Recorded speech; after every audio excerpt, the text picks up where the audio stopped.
Kedua, orang Sunda suku terkecil yang murtad, target mereka di sana. Makanya mereka injar apa? Sukabumi, Cianjur, Ciamis. Saya sampai Sukabumi Selatan, Pak. Sudah berdiri sekarang Lembah Karmel, pusat Katolik terbesar di Asia. Saya sudah masuk itu. Masuk di stop. Bapak saha kan? Abdi mas itu orang. Dari mana? Dari Jakarta. Dengar situ orang, dikiranya saya pendeta. Bebas masuk. Kita bawa ini. Badeka mana? Saya bilang, badeka luhur. Sabar orang, tilu orang. Saya bilang, dari mana tuh Pak? Abdi mah dari Jakarta. Mendengar situ orang, oh bangga. Abdi keluhur, Bapak tahu itu. Bukan Jatiluhur Pak, keluhur, naik ke atas gitu ya. Sampai di sana, subhanallah. Sudah selesai gereja katedral, gereja besar lebih besar dari gereja katedral. Disitulah saya tanya, berapa banyak Sunda yang dimurtadkan? Lengkap foto-foto dokumen saya simpan. Terbang saya ke Palembang Pak, berdiri lagi di sana, hanya 7 km dari Unsri, Universitas Sriwijaya, Sekolah Alkitab Palembang, seluas 15 hektar. Bapak dari mana? Dari Jakarta. Oh iya, Bapak Setumorang. Pimpinannya ternyata seorang Batak juga, Sinaga. Saya tanya, udah berapa lama berdiri? Udah 15 tahun. Oh iya, udah banyak yang orang masuk Kristen. Oh luar biasa Pak. Yang kita incar dari teknik fakultas, itulah saya dapat. Dari teknik ke dokter. Oh iya. Oh bagus, di hati saya, dalam hati saya panas ini. Gimana bagus hati panas? Oh bagus. Saya tanya, daerah mana yang mau dimurtadkan? Kami memfokus di 4 provinsi. Lampung, Jambi, Sumsel, Bengkulu. Sudah berhasil. Bengkulu Utara sudah satu desa masuk Kristen. Saya ketemu alhamdulillah tokoh Bengkulu di Jakarta. Saya ngomong serius, Pak tolong ya Pak hati-hati.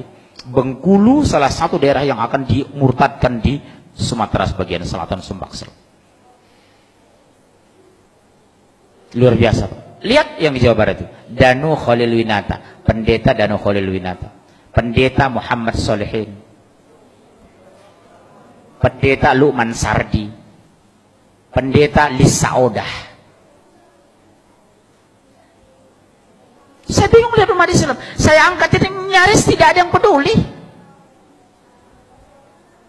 Padahal kata Rasulullah terhadap orang murtad, nasihati, kalau mereka tidak kembali ke Islam, yang murtad dan dimurtadkan pancung. Makanya Amerika tidak suka sama Afghanistan itu, karena Taliban itu kalau ketahuan ada misi Katolik Protestan yang masuk ke Taliban, coba-coba murtadkan, pancung. Bapak tahu nggak? Saya sendiri yang melaporkan ke Komisi Hukum, Komisi 3 Hukumnya, DPR, Kapolri Sutanto, Presiden, Wakil Presiden, Menko Polhukam. Saya antar sendiri itu waktu itu. Ini ancaman terbesar bagi NKRI. Kenapa? Mereka sudah berani membangun pusat Kristen di mayoritas Muslim terbesar di Indonesia, Jawa Barat. Kalau melihat orang Batak Kristen saya nggak terlalu pusing. Tapi kalau mendengar bahasa Sunda ke gereja, badeka mana teteh? Badeka gereja. Teteh mah Kristen. Sakit itu di sini Pak. Ini persoalan agama. Tapi abdi bingung, urang mah sadarnya cicing wae di ditu. Cicing Pak, cicing wae. Hati-hati loh Bapak orang Jawa Barat di sini. Peringatan besar Pak. Cianjur, Sukabumi, Ciamis. Saya keliling di 3 kabupaten ini. Kenapa Pak? Negara tidak pernah campur tangan ketika rakyatnya murtad. Yang kedua, demokrasi dan HAM dijadikan landasan melindungi pemurtadan. Betul? Bahkan zaman Pak SBY, orang murtad jadi menteri. Siapa? Menteri Kesehatan, Napsi Amboy. Itu adiknya Profesor Dr. Hasan Walinono, mantan Dirjen Pendidikan Tinggi. Saya udah sampai ke kampungnya Pak di Sengkang itu. Dr. Napsi Amboy. Itu Muslim Pak. Masuk Kristen. Dia itu sama-sama saya di PBHMI. Senior saya beliau itu. Nikah dengan Gubernur NTT, Emboy, masuk Kristen. Masih saudara dengan Nurdin Khalid beliau itu, dari Sengkang beliau. Udah saya bujuk istri Pak Nurdin Khalid. Tolong Bu, bisa nggak dibujuk Ibu Napsiah itu ke rumah? Kenapa? Saya ajak dialog. Karena saya ngisi di rumah Pak Nurdin Khalid. Sampai sekarang belum ada realisasi. Sama dengan Asmiranda. Sudah saya bujuk keluarganya. Bu, bisa nggak dibujuk Asmiranda datang lagi ke Jakarta? Saya nanti bantu dia ruqyah. Termasuk Luman Sardi itu. Bisa insya Allah, Pak. Pertanyaan kan sederhana. Kenapa Anda masuk Kristen? Karena Yesus. Siapa Yesus dalam pandang Anda? Sebagai Tuhan. Tolong tunjukkan di Injil mana dalil Tuhan Yesus sebagai Tuhan. Saya bawa Injil aja. Ini saya punya Injil. Silakan baca. Tidak ada satupun pernah Yesus mengaku sebagai Tuhan. Tidak pernah Yesus minta disembah sebagai Tuhan. Bunda Maria yang terdekat kepadanya tidak pernah menyembahnya. Terus mana landasan Anda menyembah Yesus? Bapak punya doktrin ini loh sama anak. Bapak tahu perumahan Bougainville ini? Salah satu anak jamaah pengurus masjid murtad itu. Bapak tahu Masjid Raya Pulau Asam? Ketua masjidnya murtad, Kolonel Muhammad masuk Kristen. Kolonel Marinir, Pak. Masuk Kristen menjelang meninggal. Ketua masjid Pulau Asam, Jakarta Timur itu. Orang kaget, Pak. Begitu didatangi melayat pengurus masjid, sudah haleluya. Ternyata menjelang meninggal dia masuk Kristen. Ketua masjid loh, Pak.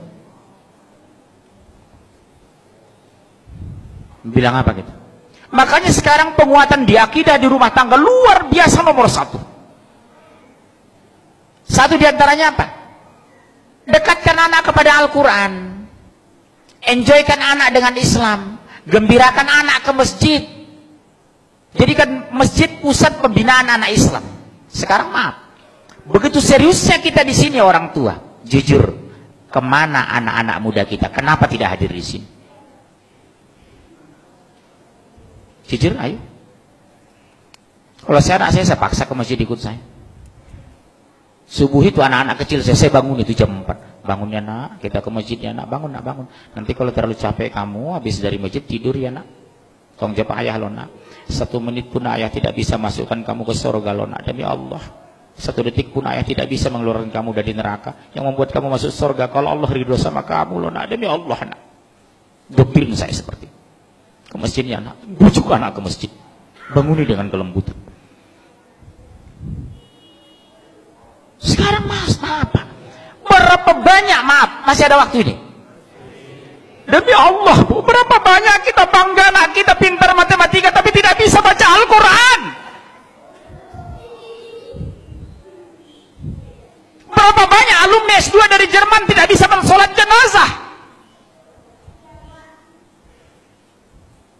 Betapa indahnya di hari kematian kita, imam jenazah adalah anak kandung kita. Di hari kematian kita, ungkapan itu anak kandung kita, bukan orang lain.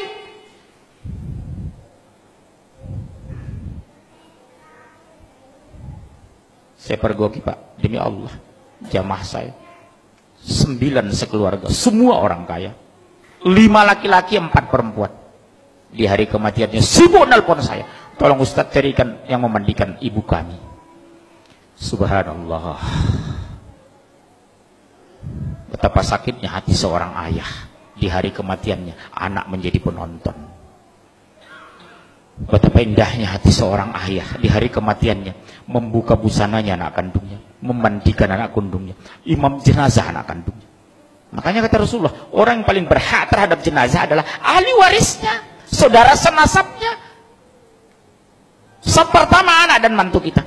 Sab kedua saudara sepupu kita, sab ketiga tetangga kita, sab keempat teman kerja. Jangan kita merapat ke depan yang bukan hubungan darah dengan jenazah. Makanya saya kalau masuk jenazah ke masjid, Pak Muncir imam, no, ada anak kandung nggak? Maaf ya Pak, nggak ada. Saudara kandung ada nggak? Sepupunya nggak? Dia lebih berkewajiban dari saya Pak, bukan saya nggak mau jadi imam jenazah.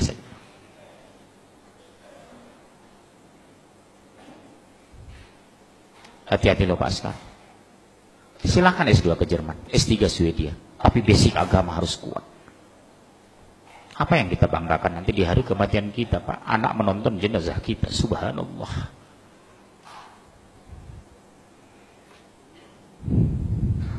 Di dunia saja sudah dipermalukan, apalagi di akhirat. Begitu diminta pertanggungjawaban di padang mahsyar, apa yang kita jawab?